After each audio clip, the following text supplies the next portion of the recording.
Good morning everyone. আজকে আরেকটা unboxing করবো পার্সেল, এটাও ফ্রম মিশো। আর আজকের পার্সেলটা আনবক্সিং হচ্ছে আমার হাজব্যান্ড। চলো দেখা যাক পার্সেলটার মধ্যে কি আছে। তো পার্সেলটা এমনভাবে প্যাক করা যে খোলাই যাচ্ছে না কোনোভাবে হাত দিয়ে, এত মানে স্টিকি গ্লুটা, মানে প্লাস্টিকটা।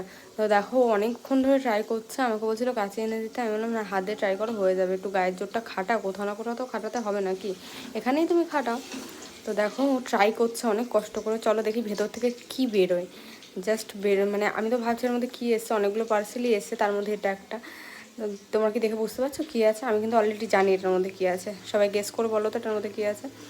হ্যাঁ, বেরিয়ে গেছে। এগুলো হচ্ছে কাঠের হাতা খুন্তি, এখানে দুটো চামচ আছে, তারপরে অনেক ধরনের জিনিস আছে। হাতা খুন্তির উপর একটা সেট, ম্যাশার আছে কাঠের, খুবই ভালো। আর এটা এখন অলরেডি আমি ইউজ করছি ঘরে, খুবই ভালো। আর একদম রিজনেবল প্রাইসে মিশো থেকে আমি পেয়েছি। তোমরা চাইলে কিন্তু তোমাদের লিঙ্কটা আমি কমেন্ট বক্সে দিতে পারি। খুব ভালো, হ্যাঁ তোমরা কিন্তু নিতে পারো।